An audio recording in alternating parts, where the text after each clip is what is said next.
Jas merah. Jangan pernah sekali-kali melupakan sejarah. Sosok perancang burung Garuda dan mengapa namanya terlupakan. Dalam buku-buku sejarah, tidak banyak menyebutkan nama sosok perumus lambang negara Indonesia yang dikenal dengan Garuda Pancasila. Orang di balik Garuda Pancasila tersebut seolah-olah terlupakan meskipun sangat berjasa bagi bangsa dan negara. Sampai saat ini, banyak anak bangsa yang tidak mengenalnya. Dia adalah Sultan Hamid II.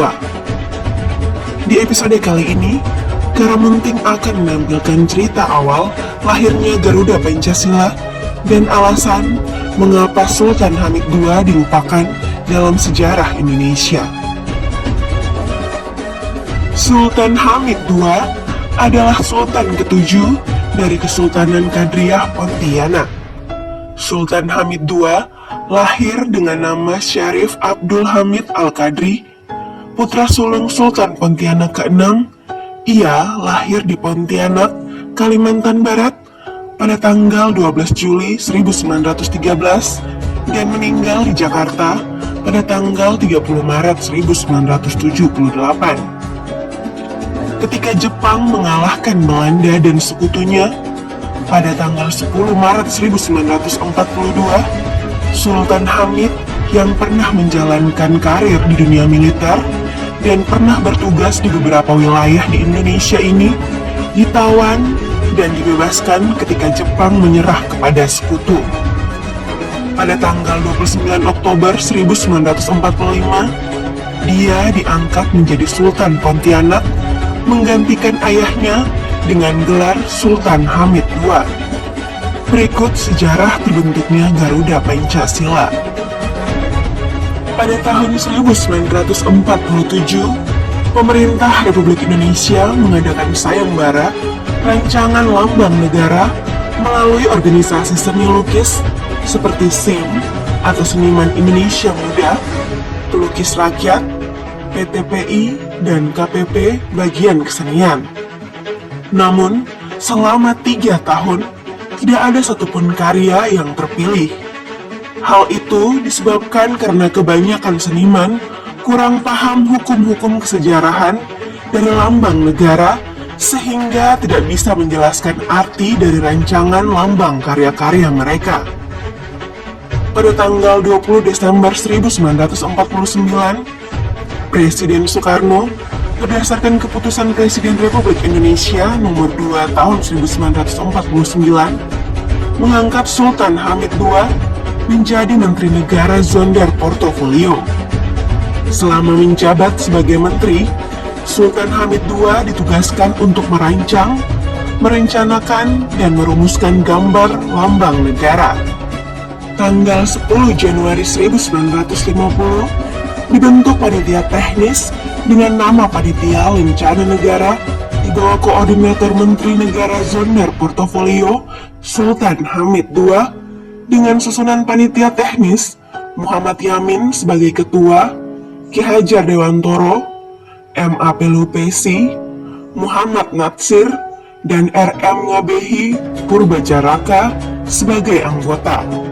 Panitia ini bertugas menyeleksi usulan rancangan lambang negara untuk dipilih dan diajukan kepada pemerintah.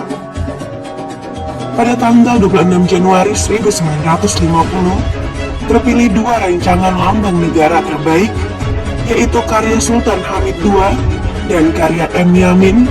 Pada proses selanjutnya yang diterima pemerintah dan DPR adalah rancangan Sultan Hamid II. Karya M. Yamin ditolak karena menyertakan sinar-sinar matahari dan menampakkan pengaruh Jepang. Setelah rancangan terpilih, dialog intensif antara Sultan Hamid II, Soekarno, dan Muhammad Hatta terus dilakukan untuk keperluan penyempurnaan rancangan itu. Kemudian terjadi kesepakatan mengganti pita yang dicengkram Garuda yang semula adalah pita merah putih menjadi pita putih dengan menambahkan semboyan Bhinneka Tunggal Ika. 8 Februari 1950, Rancangan lambang negara yang dibuat Menteri Negara Republik Indonesia Serikat, Sultan Hamid II, diajukan kepada Presiden Soekarno. Rancangan itu mendapat masukan dari Partai Masyumi untuk dipertimbangkan karena adanya keberatan terhadap gambar burung Garuda dengan tangan dan bahu manusia yang memegang perisai dan dianggap bersifat mitologis. Sultan Hamid II kembali mengajukan rancangan gambar lambang negara yang telah disempurnakan berdasarkan aspirasi yang berkembang.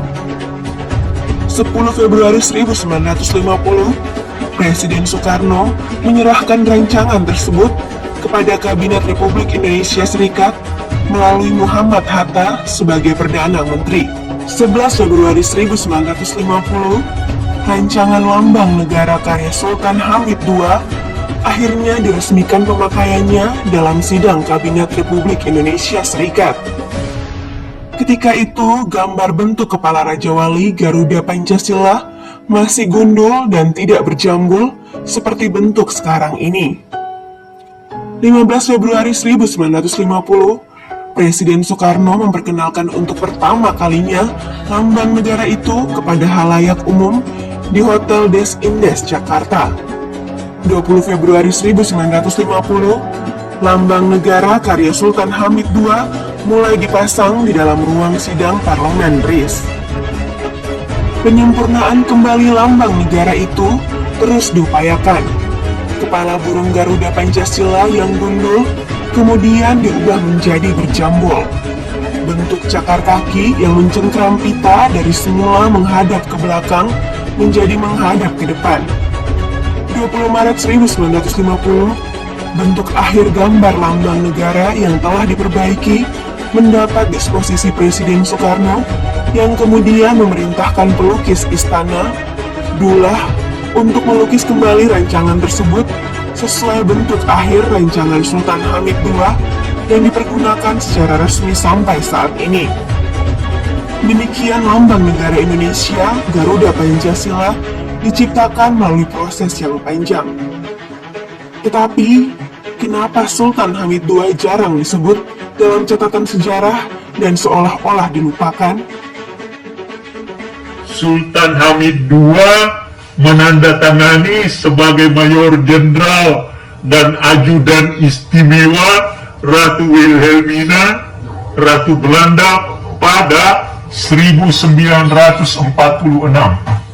Kita sedang dikejar-kejar Belanda, mau dibunuh Belanda, Sultan Hamid menerima jabatan itu. Patriotisnya di mana? Dan dia pernah dihukum 10 tahun. Ada persyaratan undang-undang, tidak mungkin dia diterima oleh karena pernah dihukum selama 10 tahun. Di samping menerima jabatan demikian rupa sebagai ajudan dan pangkat yang dibanggakan sebagai tertinggi pada tahun 1946. Pada saat Belanda, saat Ratu Wilhelmina sedang mengejar-ngejar kita. Di mana patriotismenya? Kalau mau jujur. Nah, saya meminta agar supaya guru-guru jangan terkecoh dengan hal-hal seperti ini. Anda itu guru harus objektif memperlihatkan kepada murid-muridnya dengan fakta yang jelas. Ini fakta, yang memberikan fakta itu panitia dari sana, keluarganya sendiri. Yang memberikan dokumen ini adalah dia. Bagaimana saya mau menolak fakta ini? Fakta ini autentik dari mereka, bukan dari saya.